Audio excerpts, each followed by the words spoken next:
The European Central Bank has jolted investors with a bold package designed to stimulate the Eurozone's flagging economy, cutting interest rates to a new low and expanding its quantitative easing programme. Joining me to discuss this is our economics editor, Chris Giles. Chris, is it enough? Well, no one ever knows whether this will be enough, but it's more than most people expected.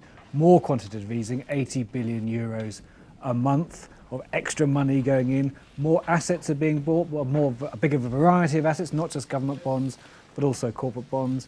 And although the interest rate cut was pretty much as expected, and Mario Draghi, the president of the European Central Bank, said this is about as far as they would go on lowering, getting into negative interest rate territory, there was also more funding for banks so long as they were lending. So it's that conditional funding. So this was a big package. All the areas the ECB has worked on before, there was a little bit of extra in each area. Really, what he's been trying to do is break the psychology where markets have kind of forgotten the Super Mario of I'll do anything it takes, or we will, and breaking the idea that the ECB's run out of ammunition.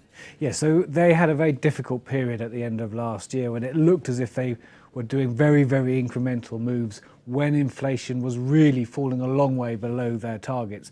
Now, their forecasts today are pretty weak for inflation, but their growth forecasts aren't too bad. But they really want to make sure that no one thinks they have nothing to do, they can't act. And Mario Draghi was very, very clear in saying this isn't the end of the road. They have more ammunition. He said they were even. He talked about helicopter money being an interesting idea. He wasn't even going to rule that out. First time he said that. First time he said that. So they were ruling nothing out except more interest rate cuts. Yeah. Now, the big banks have lobbied very heavily and vociferously against negative interest rates. Do you think that had an impact on Mr. Draghi's thinking? I think indirectly. Clearly the ECB isn't there to protect the banks. It doesn't mind if they don't make money. And the European banks are pretty weak as it is. But the European banks are weak, and ultimately they've got a financial stability mandate as well. They don't want them going bust and then bringing the whole economy down. So it's a fine line they're walking. So I think they've come to the end of the road of negative interest rates, which squeeze the banks because they can't pass on these sort of charges on money they hold to customers very easily.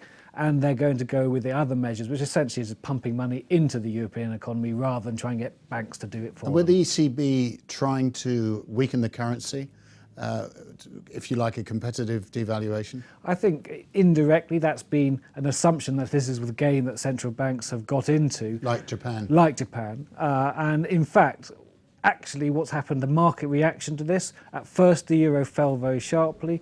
Then when Mr. Draghi said that they weren't going to cut interest rates any further, the euro soared, and it was currently is above where it started the day. But stock markets are much higher. That will be a combination the ECB will be quite happy with, sort of boosting the domestic economy without being seen to be playing some sort of beggar thy neighbour game where they're trying to get growth off the US and other economies. And finally, the political dimension. How's this going to go down in Germany, which has been traditionally very sceptical about unorthodox monetary policy?